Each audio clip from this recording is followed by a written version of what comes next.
Hi, it's Gail, the Planning Girl. Welcome back to my channel and another recipe. Today, this recipe is for my food allergy friendly lemon meringue pie.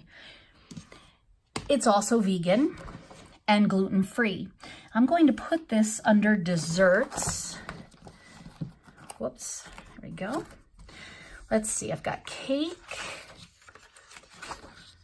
What's this? This is cake. I'm gonna leave that alone. Muffins, candy apples. I think I'm going to put it, I don't have anything behind candy apples, and I don't think I'll have any other candy type of thing. So I think I'll put it there. Let me scooch my planner out of the way.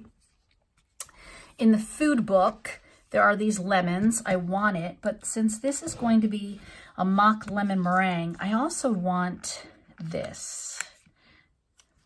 So I'm going to put that up there. I might also put one just for fun down here. And then I have these lemons. I like a wider nibbed pen for the actual recipe title. So let me grab this Tombow.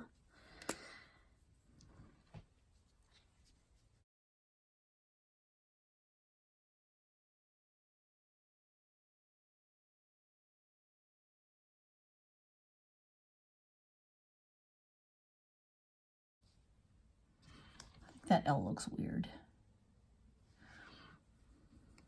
I have to leave it alone, otherwise I'm going to make it worse. So maybe I can save it with a couple of lemons, maybe. That one should not have gone that high. Hold on, let me fix that.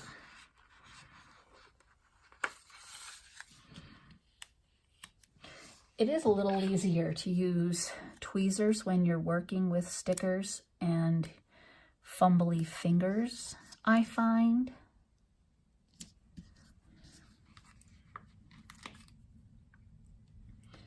This is a refreshing dish. So let's see, for ingredients. I have 4, and I think I'm going to use these lemon wedges for them.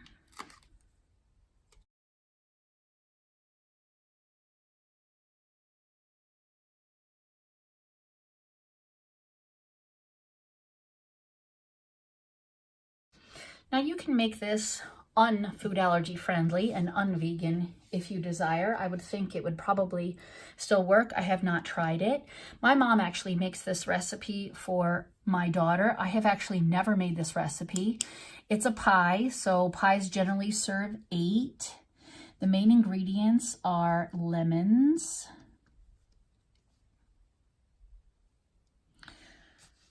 the prep time, let's see, you have to boil the water, you have to heat it to boiling and cook it. I'm gonna write the temperature is boiling. The cook time is 3 minutes after it boils. And the prep time, gosh, by the time you zest and juice all these lemons, I'm just gonna say about 20 minutes. And the difficulty, I'm gonna say is probably about a 3. And under notes, I'm going to add a couple of things. So I noted that you need to use fresh lemons, and if you can't find a gluten-free, allergy-friendly pie crust in your area, this can just be placed in a bowl and cooled as eaten as pudding. I know when my mom would make it, she would often put it in a bowl, and Sarah would use like a cracker or a cookie that was safe for her to eat, and she would just dip it right in there and eat it as such. So it is a nice little dip. Maybe it could be like a fruit dip with some strawberries, or maybe you could layer it in a parfait with some blueberries. That would be tasty, I would expect.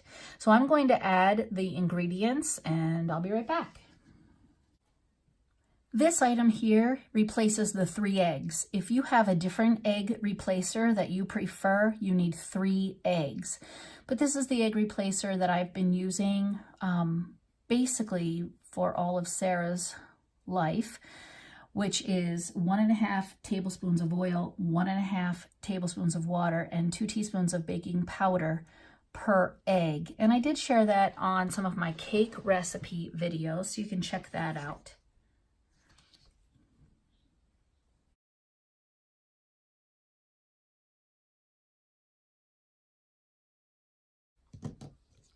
Okay, now I'm going to add the preparation. Here's the completed recipe for the lemon pie. Again, if you don't wish to make it in a shell or can't find a gluten-free or allergy-friendly shell, you can just make it as lemon pudding in a bowl. But if you do want it to make it quote-unquote meringue, top with a safe marshmallow cream and then place it underneath your broiler to brown. And then it's lemon meringue pie. Well, thanks so much for joining me. If you like this recipe, go ahead and click that like button.